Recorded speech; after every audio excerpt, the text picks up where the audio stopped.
if you wanted to fake the moon landing, you would have to fake all of these documents. And it just seems to me it's way easier to just go to the moon. Has anyone considered that? Just go to the moon. That's easier than faking all of this. Hello everyone, that was the voice of popular science educator Neil deGrasse Tyson, pointing out what he sees as the fatal flaw in moon landing conspiracies, that it would be easier to go there than to fake doing so. Today's guest disputes this, and not just because Mr. Tyson is begging the question. Randy Walsh is a commercial pilot who, after being inspired by the moon landings as a child, became cynical of them later in life. This cynicism turned to research, with a particular focus on the Saturn rockets. Several years and 2 books later, he is convinced man never walked on the moon. In this interview, I asked Randy about his journey and research, before moving on to some more philosophical questions regarding how this issue can best be resolved. I start out by asking how this all started for him.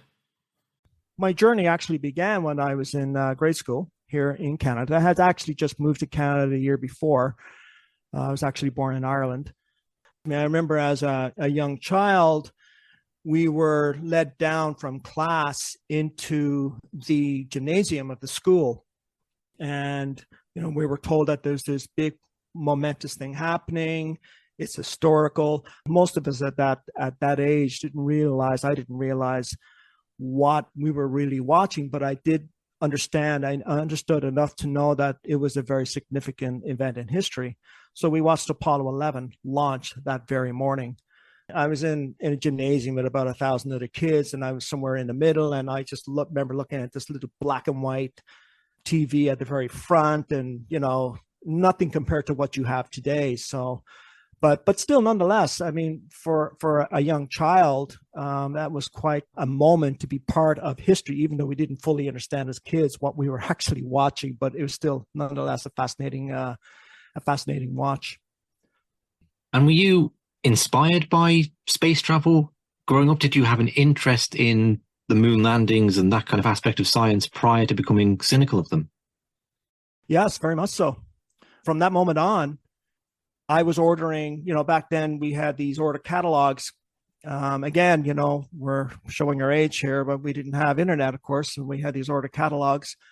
And I was ordering everything that was related to the Apollo missions. I was buying models, the Apollo command module, the lunar module, the Saturn V rocket, so on and so forth. And I was actually ordering stuff through the mail. I was not only buying models of the Apollo command module, I was actually buying paper models that NASA itself, I believe at that time, were selling, or subsidiary of that agency was selling. So yeah, I mean, it had a profound impact on my life for years. I mean, I think in part it inspired me to become a pilot, although not fully. There was other reasons why I became a pilot, but that in part motivated me more. So definitely had a very, I would say at that time, positive impact. I don't call it so much a positive impact anymore, but at that time, I looked on it as a positive impact. Okay, and what was the journey then to becoming cynical? Now, I'm curious because I know from reading your books that it's not just the moon landing you're cynical of. I think it would almost be impossible to think that the US government lied about the moon landing, but they tell the truth about everything else, right? So did you have a general emerging cynicism of the government prior to becoming cynical of the moon landing? Or was there like a distinctive moment where you saw something and suddenly a penny dropped and you went, well, wait a minute, with the Apollo missions? Yeah, so to be fair, I dove into the JFK assassination in my early 20s, but that in no way altered my view in any sense when it came to the Apollo moon missions. That actually happened quite by accident. I was well into my late 30s when I had that moment where I started to question the Apollo moon missions. It had nothing to do with cynicism. We were all cynical to a point when it came to any government, but not on the level that I am now, of course. But back then, my journey started into the Apollo missions with me still having an element of trust in governments, my own government and governments around the world, some element of trust, not a lot, but it had no bearing on the Apollo missions. I always seem to separate that from the other conspiracies. For example, as I just mentioned, the JFK conspiracy. it just seemed separate because I looked upon that as science. And I was somewhat into physics at that point because I was training to be a pilot. So I was picking up a lot more on that. And I believe in the foundation of physics. That's how we live our lives on a daily basis, 24 hours a day, 7 days a week. So when it came to the Apollo missions, I never made that connection, even though I was reading and well versed by that time in the JFK assassination conspiracy theories. It had no bearing on my foray into the Apollo moon missions until one moment that dropped one night when I came home from work. Just before you say that, I think it's interesting, right? Because probably the overwhelming majority of people listening to this podcast have a lot of cynicism about a lot of government events and really would be into, to some degree, like the geopolitics. I put a lot of geopolitical stuff out about the US empire and all that, the Kennedy assassination, 9/11.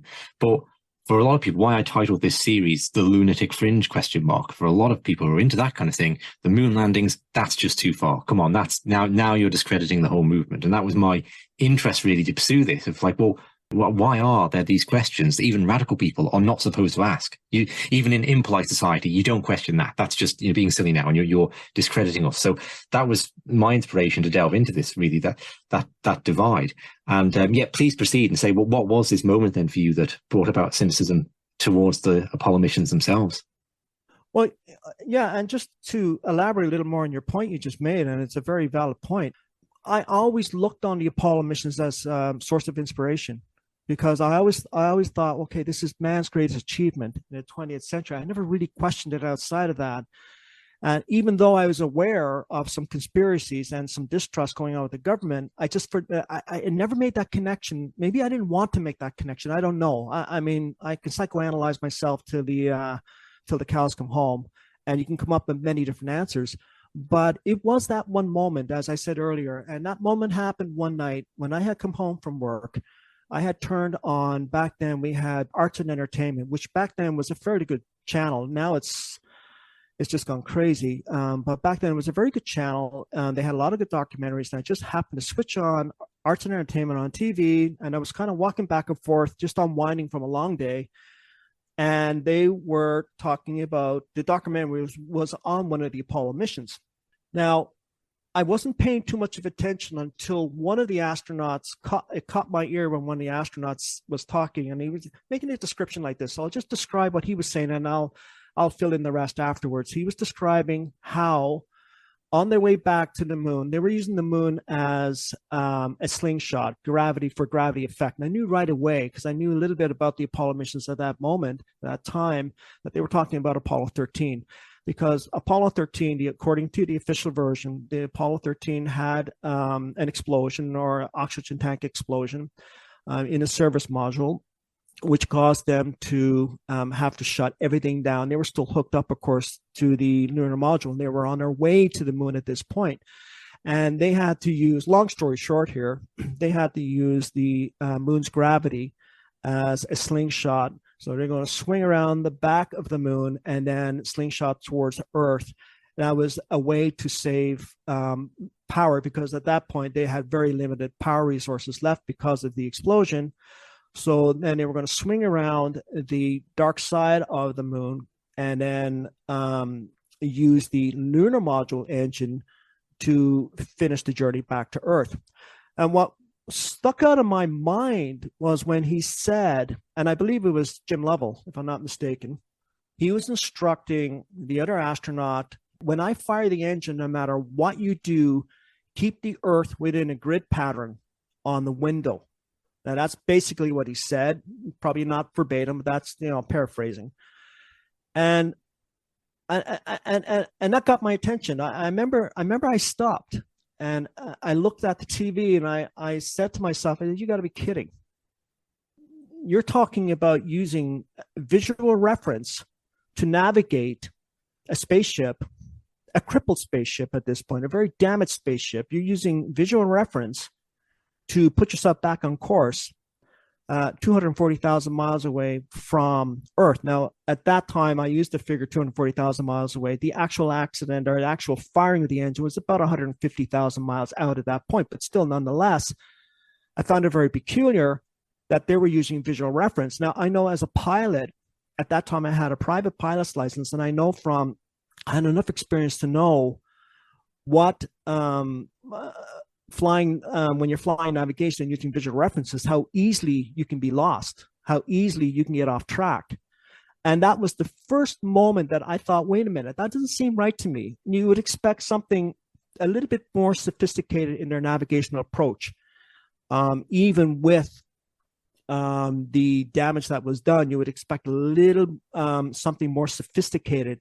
And that was my moment right there. That was when, okay, something doesn't seem right about that. And that wasn't the moment when I actually thought the Apollo moon missions were faked, but it was certainly what set me on my journey. It was that one specific aspect of the Apollo missions, navigating back to Earth using visual references. That bothered me at that time, because I was thinking, wow, I know a little bit of navigation, and that's a sure way to get lost. And especially up in space, if you're 0.1 degrees off your track, you could be thousands of miles off your intended course. You could end up being marooned in an elliptical orbit for eternity. I mean, I remember thinking that at that point. So that was my moment. That was the moment that was the turning point for me.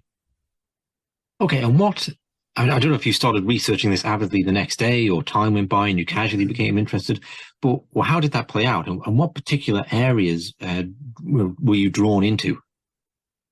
Well, I was drawn into the technology, and no, it didn't happen right away. I mean, we all have daily routines. We all have, other things going on in life. We're not astronauts. We have to work. We have other commitments. It started probably in the mid 2000s when I decided to take another. I didn't even have a computer until the early 2000s. For a lot of people who are listening to this, we had no internet when I was growing up. So for me, that was becoming a novelty. So I was learning how to navigate on the internet. And of course, it gave you the opportunity to research many things. And I started researching the Apollo moon missions and just looking more into it. And it wasn't until about 3 or 4 years later, I still couldn't get this thought out of my mind in terms of that A&E documentary on Apollo 13. And I wanted to look further into that. So I used that opportunity to look further into it. And after about 2 or 3 years of researching this, I was like, I don't know what I'm getting on the internet. Am I getting the truth here? Because the internet's kind of like a library. You go into a library, 90% of the books in a library are crap, right? You got to know how to research and sift through for the books you're looking for, the really good ones. And that's kind of the way I sort of approached it with the internet. Okay, I don't know. Anybody can make a video. Anybody can say it's a hoax, and they can give the reasons why. But I need to go deeper into this. And that's when I started ordering books. And I started ordering NASA documents as well as reading the official version. I read many books on the official version, some of which I sourced in both my books, as well as the conspiracy books. Because for me, it wasn't enough just to read the conspiracy books. I had to know what the other side was saying. I had to know what both sides were saying. And that was, for me, the only way I can make a determination that I was satisfied with and that I can go forward with is reading both sides of this. So it took about 5-6 years of bits and pieces until I finally got into some serious research in terms of NASA documents and books and so on and so forth, as well as online information. And that started probably in about 2014 or so. And that led up to my first book. Okay, and in your book, you focus particularly on the rocketry. Perhaps you could explain something like, I appreciate this could go on, for hours talking about the rocketry, okay? And you have your own YouTube channel where you've gone into this in all the depth. So maybe you could summarize some of your findings around the Saturn rockets. Yeah. Well, actually, that's something that anybody can do. Just because I'm a pilot or commercial pilot doesn't make me an expert on rocket science. And I have been accused of not being a rocket scientist. Well, I never bought into that I have no right to have an opinion because I'm not a physicist skilled specifically in rocketry and so on and so forth. Anybody can research this for themselves and come to their own conclusions. That's exactly what I did. What I will say is being a pilot gave me a little more insight into what to expect. And I was able to use that insight to go deep into the engines of the Saturn V rocket, which launched the Apollo missions to the moon, and specifically focused on the first stage, which was where the F1 engines were. Now, let me explain a little bit about the F1 engines. The F1 engines were actually being developed in the late 1950s by the US military.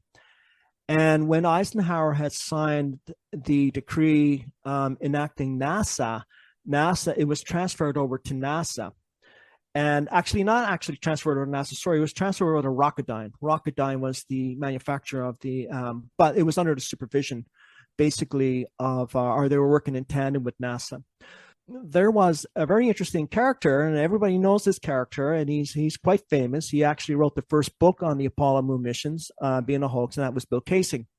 Now, Bill Kaysing has been criticized severely over the decades for his book, and the fact that he was basically called a paper pusher. He didn't know what he was doing. He didn't know what he was talking about.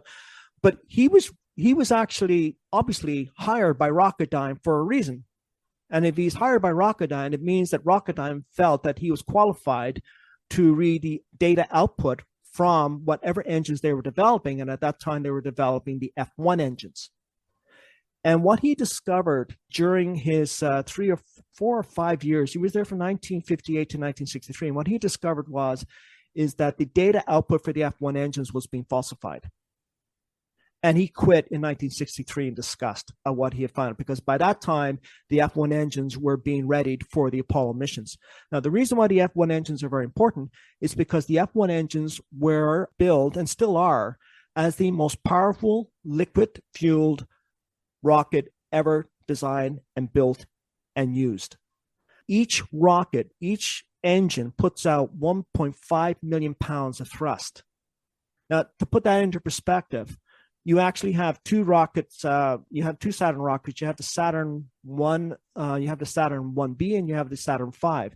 The Saturn 1 uses the H1 engines. And I think they use several engines in their first stage with a combined total of about, and don't quote me on this, but I'm a little bit off on the actual figures, but it's about 1.4 million combined pounds of thrust. When you have the 5 F1 engines in the Saturn 5, you're looking at 7.5 million pounds of thrust.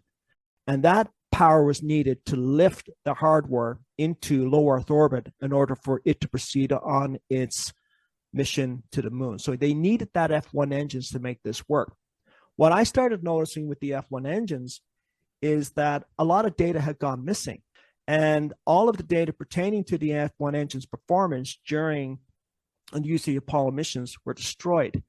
Now, I've had people come back and say, well, Randy, it's all documented, it's all on paper, we have it on record, but the actual source of that documentation has been destroyed.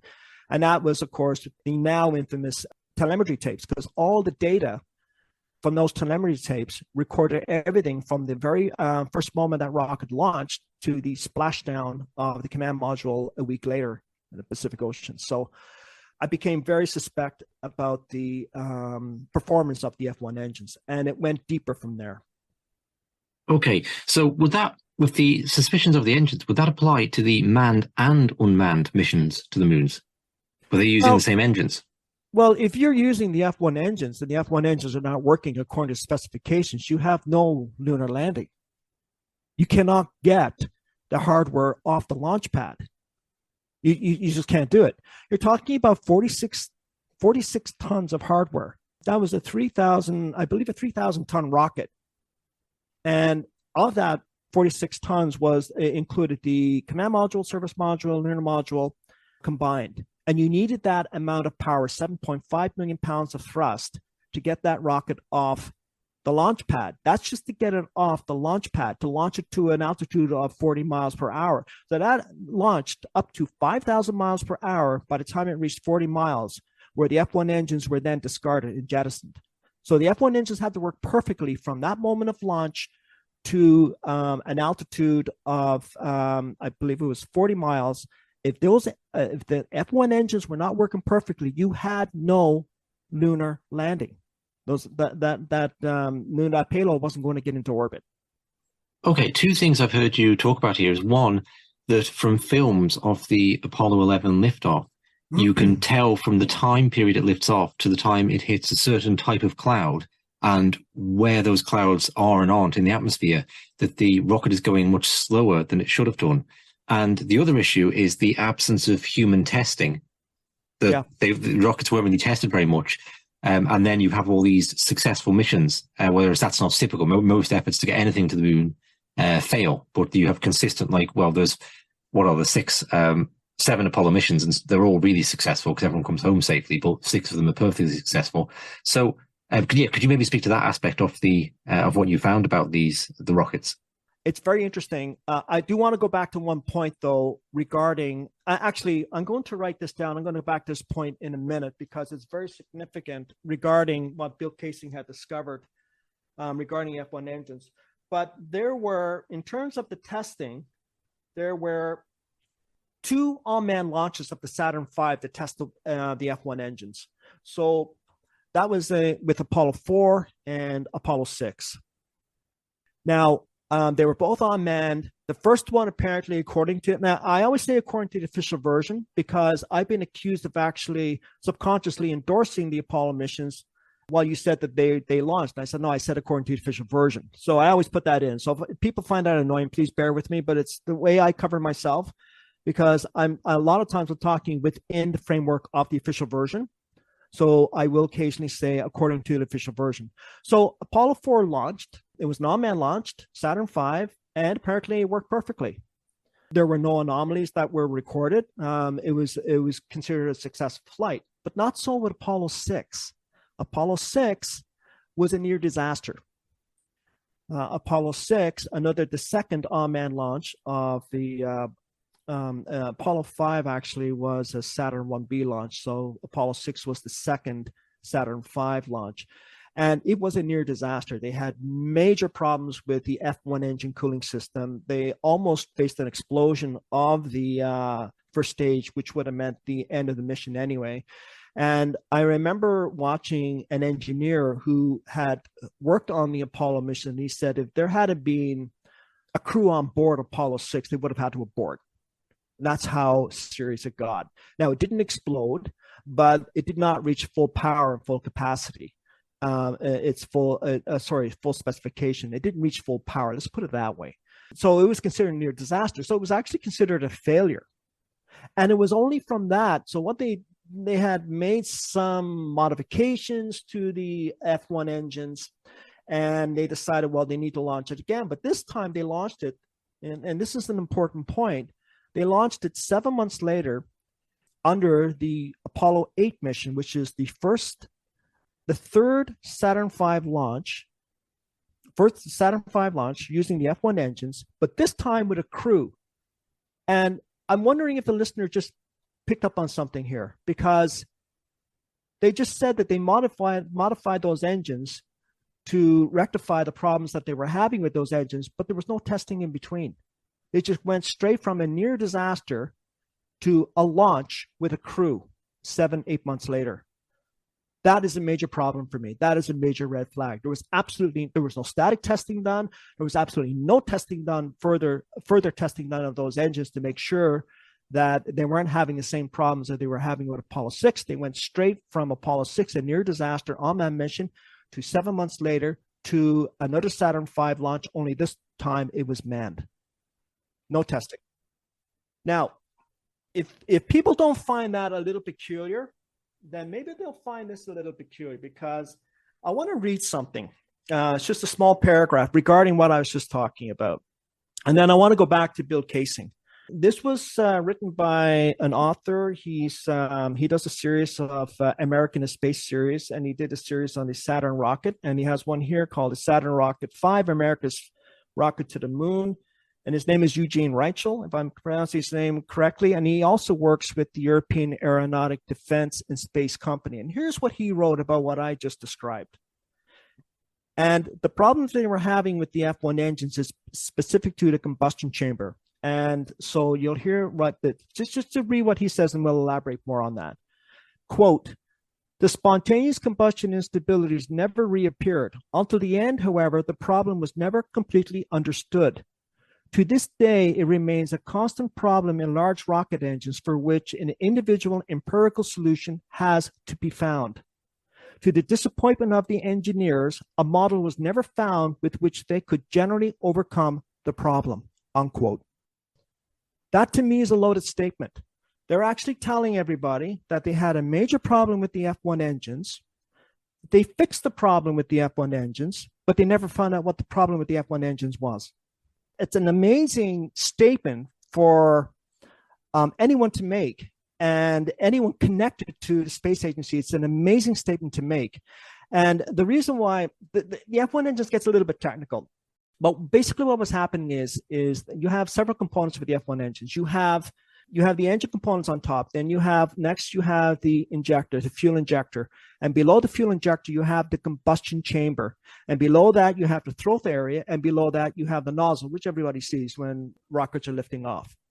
The problem was with the combustion chamber of the F1 engines. What was happening is the cooling system was breaking down. So the way this works is 70% of the propellant, when it went through the injector, 70% would go through these hundreds of tubes that were on the outside of the combustion chamber, while 30% went directly into the combustion chamber itself.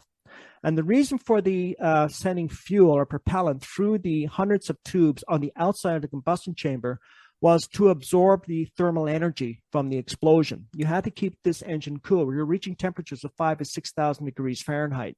So if you couldn't find a way to stabilize those temperatures, you're going to have a distortion of the combustion chamber, and it's going to lead to an explosion and the loss of the rocket. That's what was happening with the unmanned launch of Apollo 6, the second unmanned launch of the Saturn V. So there was a lot of instability within the combustion chamber of the F1 engines. And as I said before, without the F1 engines, you have no moon landing. You're not even going to, Sorry, go ahead. No, okay. Apollo 8 is, now just tell me if I'm right here, is that the first crew that orbit the moon and come home again? That's correct. Okay. So what I generally hear from people who are cynical of the landings is that they believe that NASA sent probes up and photographed the moon, and they believe that the Russians have sent probes up and photographed the moon, and that's all real. It's the landing and the return that people are typically cynical of. And that part of the reason they believe in the probes is because they need the photographs to be able to then fake the moon landings here on Earth. But if there's a fundamental problem with the rocketry, would that affect even NASA's ability to send a probe up around the moon? Or indeed, well, the Russians are using different rockets, but the Russians, one thing I learned in your book, that it's something I feel I should have known this, so this should be a commonly known fact, but the Russians actually got a tortoise to orbit the moon. That was the first creature to, and I can't believe that that's not something I knew. That sounds like something everyone should know. But what's your opinion on just the unmanned probes that go up to the moon in that case? Yeah, well, see, the difference is that the unmanned probes are using far less power. So you're not using an F1 engine. Oh, okay, so so that's completely redundant then, answer that question. Yeah, right, okay. And exactly. So I just want to emphasize one more time, that the F1 engines were specific to the Apollo moon landings, not anything outside of that. Like, for example, the Saturn V, which was Apollo 7 was the Saturn 1B launch. That was the first Apollo mission to orbit the Earth. And they used the H1 engines, not the F1 engines. The H1 engines produce a total of, I think it's about slightly over 200,000 pounds of thrust. So you're not facing the same amount of problems that you're facing with the much larger, much powerful F1 engines. You see, the Apollo 7 didn't have a lunar module on board. That was a low Earth orbit mission. Okay. So if I was to actually go with one of the missions that actually worked, I would probably reluctantly go with Apollo 7, but not the rest outside of that, because they were using the F1 engine. So when it comes to in answer to your question is they were using far less powerful engines that have been actually in service for quite a few years, launching unmanned probes. So it's very easy to launch an unmanned probe. They have the technology to do that. And they have the technology to send those unmanned probes to the moon, even to Mars. They seem to have a lot of problems, but they seem to have some technical prowess when it comes to doing that, when it comes to unmanned missions. Okay. So let's move on from there slightly. And I say that your work has diversified out from there a lot. You write a lot about a lot of different issues, and you may not have focused as much on issues like the photographic evidence as other people have, like Marcus Allen. But you've touched on all of these and gone into various issues in depth. How have you found the communication with people? I don't doubt there's a lot of people out there who are skeptical, cynical, or even hostile to your work. Have you found dialogue to be productive in some ways? Do you find people come back to you with a criticism, and do you sometimes think, oh, yeah, they really got me there, that's a good point? Or has it been a more fruitless experience than that, if it's just people kind of chirping more inane criticisms? Yeah, everything. I mean, you can think of everything, throw it into the mix. I've had it thrown at me. I have a lot of support, and I always like to thank the people who are listening that support my work and support the work of others, including Marcus Allen. Marcus Allen is a moon hoax researcher himself. He's been doing it for 25 years. He's actually the distributor for Nexus magazine. You've seen some of my videos with him. There's also Scott Henderson here a lot, and there's also Bart Sapril, of course, just put a book out too, a really good read. We all take a different approach. Bart Sapril takes a different approach than I do, but it's equally, my work rather is equally as good as his in terms of the approach that we take. But we all take different approaches. But yes, specific to me, I've been threatened. I have one individual that said, "I know where you live." And I usually let that roll off. I knew going into this, I have no illusions about this. I knew that going in, I was going to be threatened. I was going to be ridiculed. I was going to be laughed at. And believe me, you have to be able to take that. You have to be able to roll it off, because if you can't, then don't do this. Just get out of this line of research and go do something else. So yeah, you have to be able to take that. I have to block people from my YouTube channel because of some of the threats and the derogatory remarks. But I would say probably 90% of the comments and the emails I get are supportive of what I'm doing.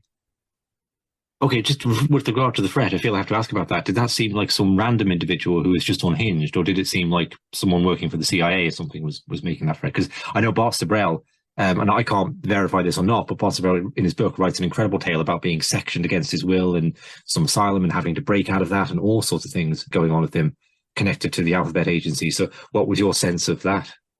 I generally don't like to make comments about other people's work, but what I will say, and I read his book, and I sorry, I maybe I didn't ask quite well. You're welcome to comment on that, but I meant more in terms of your own experience. What was your sense of the threat you received in terms of were you implying there was a threat from the agency or a threat from just I don't know.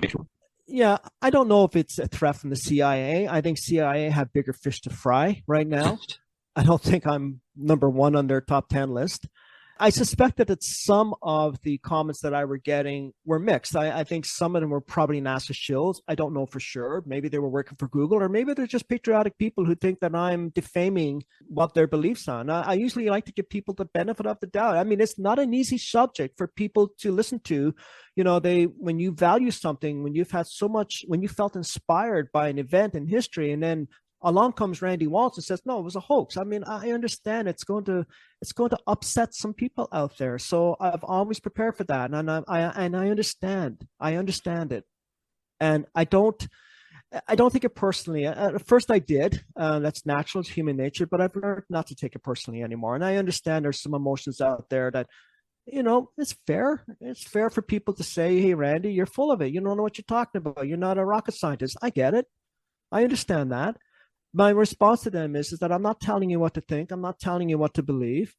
All I'm asking you to do is do the research I did. Maybe you'll come to a different conclusion, and maybe you'll come to the conclusion I did. But all I'm asking you to do is do your research.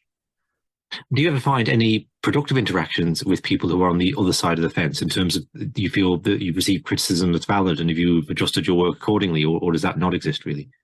No, that does exist too. With some individuals, I have had some interaction back and forth with maybe one or two. I can't say, I would say maybe about 10-15% of people who disagree with me have been very civilized and want to talk about it. The others have been very borderline abusive and threatening. That seems to go with the territory. Like I said, I don't respond to them anymore. I block them. I've got better things to do in my day than to sit here and argue with people. I'm not out to change anybody's minds. I believe what I believe, and it's up to the reader to read my books or not read my books. That's up to them. But just research NASA, go to NASA's website, start looking at the documents, start reading the books that actually support the Apollo missions. Stay away from the conspiracy books. Just read that alone, and you might come to a different conclusion. That's all I'm suggesting. Okay, Randy. So I only really became interested in this beyond a kind of casual interest that everyone maybe has and maybe watches a documentary or two, just a few months ago when David Chandler and Don Davies published this article. And I don't know Don Davies, but I do know David Chandler. I've interviewed him on his work on 9/11. And they published this article with these three, what they saw as knockout punches to dismiss the moon landing hoax. You know, I kind of took objections. I don't want in a sort of personal sense, but just in the feel like, you know, I don't think it's very well argued. Okay. I don't think that would be the way to go about it, to predetermine what three cases are going to be the knockout punches. And I don't think they were really knockout punches. So this kind of got me interested really in the question of taking a step back from the question of, well, did we go to the moon or not, to, well, hang on, if we wanted to uncover that, how would we go about it? What questions should we be asking? Is it even possible for the average person who's not going to devote years of their life to rocketry or analysis of photographs or the geology of moon rocks to even come to a conclusion on that? And I think another aspect of this is that most conspiracies around John F. Kennedy or 9/11 will fade into history. I interviewed a fellow on the assassination of William McKinley the other month. Fascinating interview. Yes. Who even knows about William McKinley now and his assassination? Like, no. So there are people now up to 25 years old who don't even remember 9/11. So all these things will fade into history, with the exception of the moon landings. And it seems to me that irrespective of whether men step foot on the moon or not, as we pass the 50th anniversary of no return trips, the number of people who are cynical of that is just going to go up and up and up.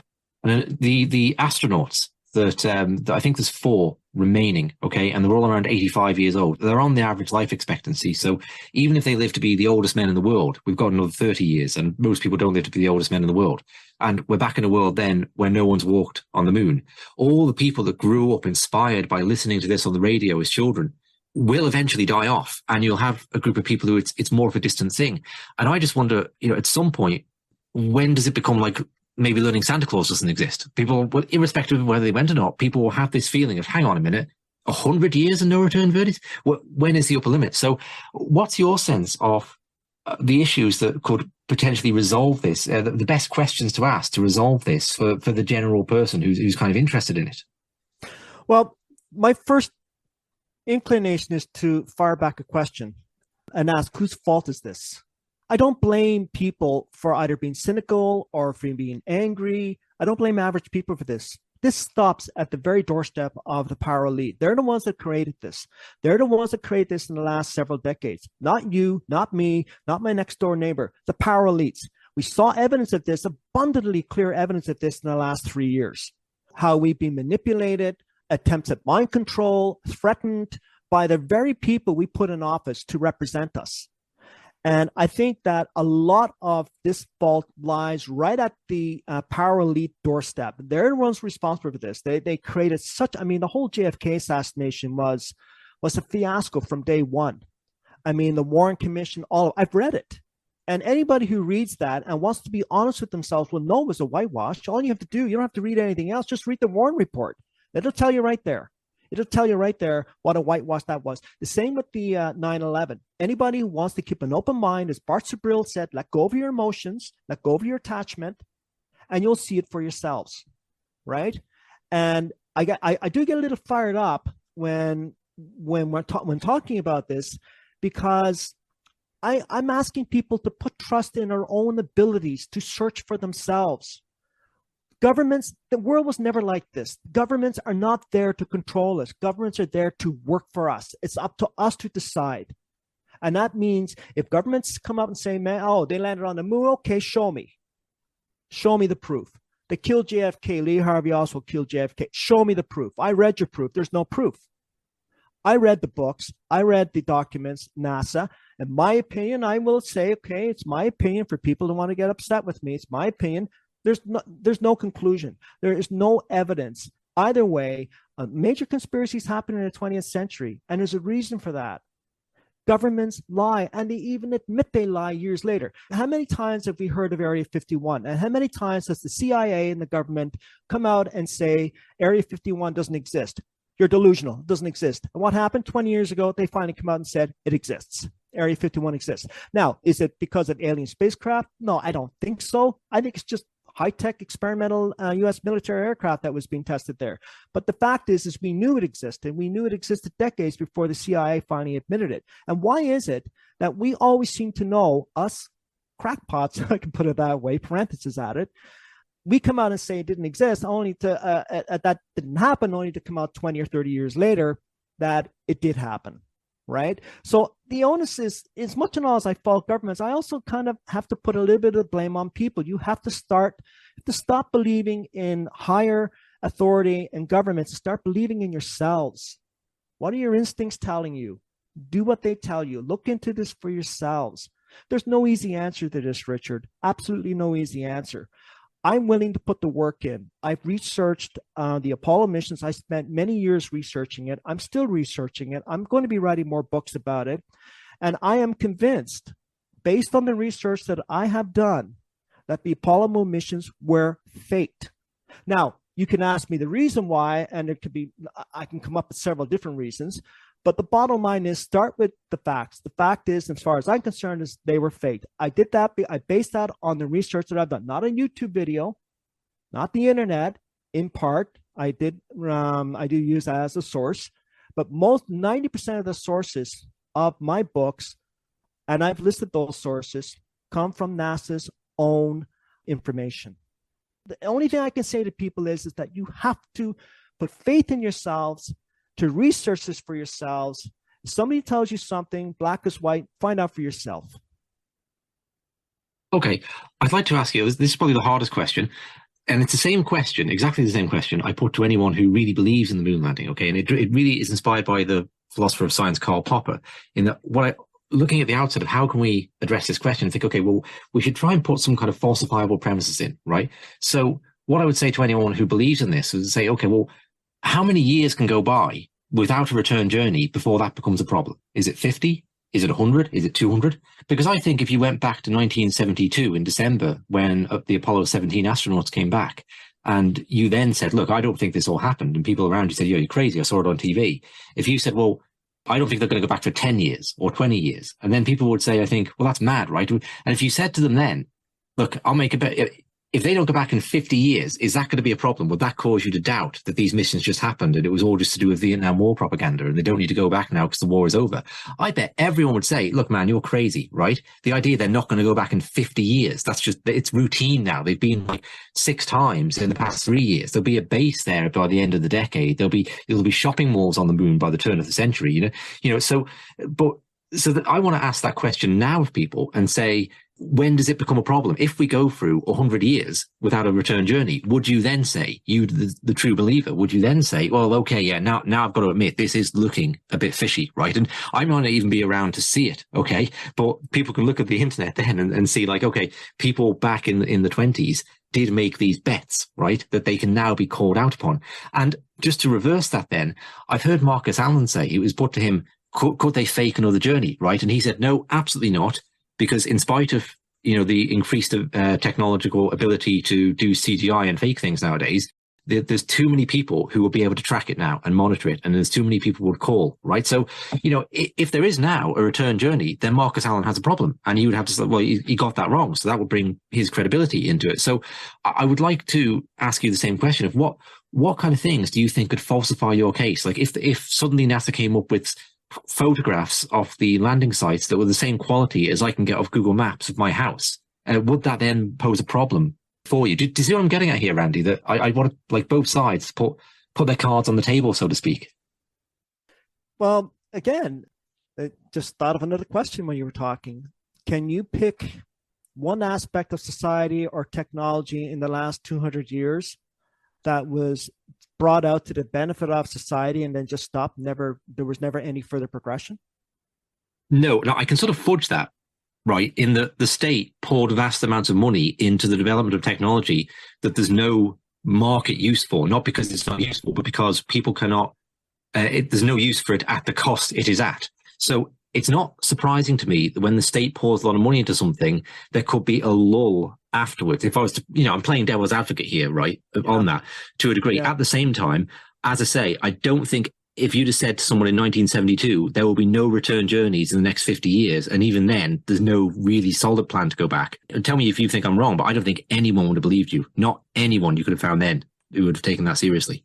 Exactly. And just to elaborate on my question, most advances in technology happen organically for society. And you could pick anything in the last 200 years, and it takes on a life of its own. But not so with the Apollo moon missions. And if somebody had said, as you correctly, and I agree with you, if you back in 1972, if somebody had said, "Oh, it's not going to happen for another 50 years," you would have been laughed at. But instead, what we get is that we're going back in 10 years, or no, we're going back in 15 years. Oh, but when that 15 years comes, and I said, no, actually, we're going back in 10 years. And that 10 years comes, and so on and so forth. It's actually become a Monty Python skit, in my opinion. The last 50 years, the whole Apollo moon mission program has become, for me, a Monty Python skit. I mean, things happen to you, you're just not looking, you're not paying attention, you're in denial. I don't know what you want to call it, but look at it this way: the manned space missions would be the next step for mankind. I mean, would be the next step for us to explore the cosmos, if I can put it that way. And there was an opportunity, as you said earlier, for NASA and the U.S. military to expand on that, to expand on what they had achieved back in 1972. Nothing has been done. We're half a century later, and still nothing has been done. What was it? 4 years ago, Trump, as far as I'm concerned, laid down the gauntlet, and he told NASA, "You did it once, do it again, and I'll give you to 2024." And we're on the doorstep of 2024, and I'm nowhere near preparing for a launch. How long is this going to continue before people realize that there's something seriously wrong here? Well, that's why I think I'm keen for people to actually state numbers, because I see people like, I mean, on one of the threads I was reading about this, I saw someone saying, "Oh, yeah, these people who denied the landings, they're going to look pretty stupid come 2026 when NASA are back there." And I'm thinking, well, if it gets to 26 and they're not, is this person going to say, "Oh my God, I was wrong"? No, they're just going to say, "Oh, they're going to look pretty stupid by 2030 when NASA are back." You know, it just rolls on until people actually pick a number and say, "Okay, by this date, if they haven't done it, then there's a problem." Yeah, I don't think so. I think what's going to happen is human thinking has to evolve. This problem is not going to be resolved. There's no magic answer or magic response to that question. I think it's human thinking. It's our ability for discernment. I think that has to evolve, and I'm beginning to see signs that that's evolving now in the last 3 years. I have a lot of opinions about the last 3 years, but I am seeing some things come out of that now, and you're right. I mean, it's another 10 years. Well, by 2035, you're going to be really embarrassed. But then I have an easy answer to that. But you're using the same technology you used 50 years ago. The technology itself has never advanced. In fact, the technology for the space shuttle, you could argue, actually goes back several hundred years. The solid fuel boosters have been around for several hundred years. The technology that was used for the space shuttle is the same technology. In fact, it's almost the same exact engines that they're using on the Artemis rocket to launch the manned missions. And that's going back 4 decades. And yet they're still having major problems with that. Well, the logical question is, well, why are you having problems with it now when it worked well 40 years ago? Let alone 50 years ago when we're talking about the Apollo missions. The F1 engines were never used again. They were taken out of service after 1975.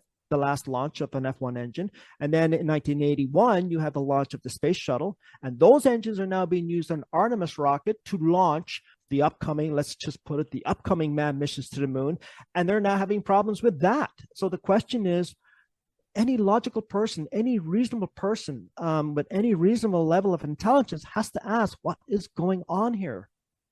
I've had one argument I want to bring up, one argument I have put to me recently. I've talked about this in the book. A lot of the documents for the Saturn V and schematics for all of the hardware have been destroyed. And I don't say lost, I say destroyed. And a lot of evidence that they've been destroyed. And people will say to me, well, you know what, Randy, we don't have the plans anymore for our 1950 DeSoto. So did that not exist because those plans are destroyed? Of course not. But you built on that car. You've built on that 1950s technology in the last several decades, and you refined that technology. The same with aircraft. Aircraft have refined their technology from props to jets, although it hasn't seemed to have gone any further except for some refinements in computer software. So there has been an argument to be made that, when it comes to the specific to the rocket industry, there's been no there's been no progression at all in terms of the technology. There's been no building on that technology, and that technology itself has been destroyed before we've had a chance to build on it. I just want to ask one technical question, sort of referring to this point of falsification, and also on the satellite photos. Right now, am I right in saying, I've heard you say that when we have these photos of the landing sites come back, they don't really show anything. To my mind, they're more of a refutation than they are a proof, because I can look at a Google satellite image of my car and remember what car I was driving in 2011 or whatever, right? But the lunar satellites that have gone over, for one, NASA seems very disinterested in photographs. Like it's almost beneath them to take a photo of Apollo, as if who would be interested in that. But the ones we do have, and there's one from the Indian Space Agency, and I think I'm right in saying NASA have done one flyover of them, but they're just pixels, right? You can't make out any detail at all of the landing sites. And am I right in saying that you say that they cannot take photos, or they cannot fake photos even, because they cannot estimate the wear and tear of what happens when you leave metal and a fabric flag out in the heating up to 200 degrees and down to minus 200 degrees for thousands and thousands of time over 50 years, that it's impossible for them to either take or fake photographs now? Yeah, and one of the reasons why I personally think, and it's just my opinion, and I've said this to other people too, I really think the photographs and film are a red herring when it comes to the Apollo missions. NASA seems to have a ready response to that, and that's one of the reasons why, for the most part, I stay away from it. I did put a little bit of it in my second book, and I talk about it in the appendix, but for the most part, stay away from it for that very reason. But yes, I did say that. I said that in my book. I did say, and that was just my own assumption, my own logical conclusion, is the reason why they cannot take, if there was, they can. So let's just pick one. Let's go with 1972. Let's go with the last Apollo mission. You have the lander there, you have the flag, and so on and so forth. There is no atmosphere on the surface of the moon. There's no atmosphere surrounding the moon. It's not even protected. It is protected to some degree, depending on the moon's position to the Earth, by the Earth's magnetic field. But for the most part, it's exposed to the elements of space outside of Earth's magnetic field, depending on what orbit it's in. So you're talking 50 years of degradation of the lunar lander on the surface, being bombarded by cosmic rays, solar rays, micrometeorites, so on and so forth, heat, coronal mass ejections, solar flares, you name it. You can name any of them through the line, and that equipment is being bombarded. So the question is, nobody knows for sure what the wear and tear would be on that equipment left on the lunar surface from 50 years of bombardment from all the elements of space. And NASA is not in a position to really fake it and make that determination. So rather than face that, they'll go around it and Photoshop what we see. And I mean, I'm not a photographic expert. I don't pretend to be. But a couple of things jumped out at me with that article you sent me by that author. No, David Chandler and Don Davis. One of the things that jumped out at me was point number 2, when he said multiple high-resolution photographs from lunar orbiters of all the Apollo landing sites. I mean, for crying out loud, you know what? I'm not a photographer. I'm far away from photography. That's why I never talk a lot about it. But even just using my eyes, my common sense, I can tell you and I can observe, and that is not high-resolution photographs we're seeing. Well, it's not as high resolution as what Google can do of your house. Now, so you said NASA had a ready answer for that. I don't know what that is. What's the ready answer for why we don't have photographs that are as good as the ones Google give you? Well, I think the ready answer is, I just gave it to you. I think in terms of, they would have to duplicate the wear and tear. And I don't No, think sorry, their ready answer. Like you said, NASA have a ready answer. Well, why do they say they can't? They have a ready answer for everything. I don't know specific to what this ready answer is for that, but I'm just saying in general, they usually have a ready answer for everything. I mean, there could be something. It could be something like it's different taking photographs from a satellite orbiting the moon to the Earth for some reason. I don't know, but I would just assume that the photographic quality could be the same or better than what Google are capable of taking, and it clearly isn't. So that just seems very strange to me. If you go back to the pre-Apollo missions, I call them pre-Apollo missions, back in the mid-1960s, when they were using unmanned missions to map the surface of the moon. And they were basically doing that actually to get as much detail as possible in order to make plaster replications of it here on Earth. They say for simulation, but we can go down that road another day. But I just want to talk specifically about the photos that were taken by the lunar orbiter. I'm not the lunar orbiter in 2009. I'm talking about the one in 1965. And I posted a couple of those in my second book, and you have a lot of clarity and detail. I mean, really impressive photos, which I actually put in my book and are impressive enough in the book alone, and that's not even enhanced. You have a lot of detail. Compare that to 50 years later, and you're not seeing that. And I think as you said in your podcast, anyone with a basic home computer and some good software can Photoshop this. Yeah, so it just didn't strike me as a proof. That it's almost more like a disproof, because, well, where are the photos? Like, no one is, that wouldn't be the 50th anniversary, and no one wants a photo of that. It's not like there aren't probes flying around there anyway. So, it doesn't make sense to me. Yeah, and I mean, there's other comments that they made in our article too, like lunar rocks are depleted of volatile materials, most notably water. But then again, and I'm surprised at this individual, because he has quite a good background, an academic background, and that he didn't do his research, because I have in a book that was published, I don't know, probably 20, 30 years ago. And I think I actually talked about this in my book. They indeed did find water particles in moon rock. And he's saying there isn't. And, what I guess I'm getting at is that there's a conflicting information coming out. And I talked a lot about this in my books, about the conflicting data that NASA puts out from within NASA, not just outside of NASA, but from within NASA. You get conflicting data about the Van Allen belts. You get conflicting data about water or not in the moon rocks. All kinds of conflicting data. NASA itself doesn't seem to be able to get its message straight. And I think that in part, aside from what I have looked into myself in terms of researching, creates a distrust from many people when it comes to NASA and its claim of manned missions outside of low Earth orbit. Okay, I'm going to start to wrap up with a double header of a question. The first one really is, how do you keep your sanity in this, Randy? I don't mean you specifically, but anyone, because if you go looking on any platform for moon landing hoax videos, you're not going to click too many times before you find a space station hoax video, and you start watching space station hoax videos, then you're going to get all the other probes are hoax, and then you're on a slippery slope to space is faked, right? That's where you go. And some people won't only go there on YouTube; they'll go there in their minds. And there is a certain logical chain to that, right? Because, well, if NASA faked the 7 Apollo missions, it's not likely that they were completely honest about everything else. Come on, there's some other fakery somewhere there. So then, well, where does it end? Are the space station shots filmed in an aeroplane and this kind of thing? So how do you get off that slippery slope at some point yourself there? And what would you say to other people who might struggle with that, quite frankly, if they get on this train? My response usually is just not to go there. I mean, it's like the flat Earth theory thing too, right? I've been accused of being a flat Earth theorist, and that couldn't be farther from the truth. I just mentioned earlier in this interview that I believe in the physics, and I believe in the physics of our everyday life. I fly airplanes, and I'm convinced that the heliocentric version, a theory of the universe, as fact. I accept it as fact, right? And it's been updated a little bit since then. But when it comes to questions like, the space station, well, there's something up there. We could see it. So there's something up there. I accept that.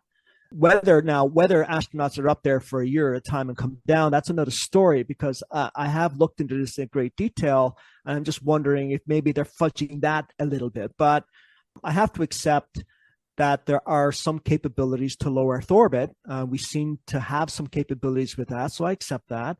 And in terms of all the other stuff, I keep my feet on the ground. I like the way it's evolving. Life is a fascinating experience. And I'm sorry, but it's not as dull as people want it to be, and it's not as ordinary as people want it to be. It's a fascinating experience. That's what we're here for. We're here to learn and to use your discernment. And when I get those questions, I love it, because it makes me think. Just because I may not agree with somebody or I don't like the question doesn't mean I'm going to storm off in a rut. No, I like the questions. I invite the questions. If I don't know for sure, I'll tell you I don't know for sure. Is the ISS, International Space Station, being faked? I don't know. Maybe, but my hunch is it's not. So I'll go with that, and I'll leave it at that. And then, we can argue about this back and forth till the sun comes up. And still, I just see, it goes back to what I said earlier. I find it fascinating. It's not a difficult question for me, because I'll get involved in it. I'll even talk about the flat Earth theory. I don't agree with you on a flat earth theory, but I'll talk about it. There's a lot of other subjects that I'm actually writing about right now that I'm going to be putting in a book, and some of them are going to be very controversial. Flat earth theory is not one of them, folks. I'm not a flat earth theorist. Let's get that off there. Let's clear that up right now. But there's a lot of other topics that I am looking into that may have some merit.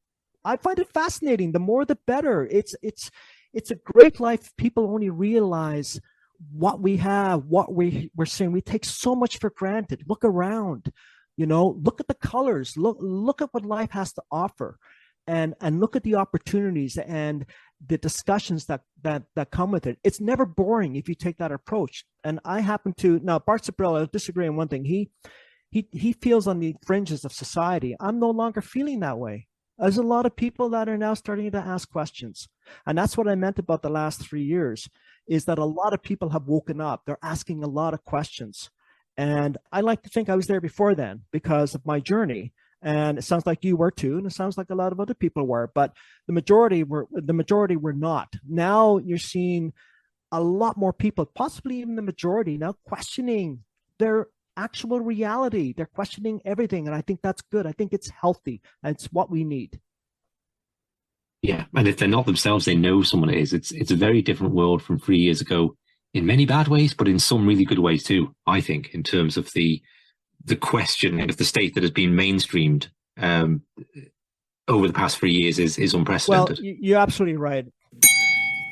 Thanks for listening, but because you listened on YouTube, for your safety, I have to cut the last 7 minutes of my conversation with Randy. I think you know why.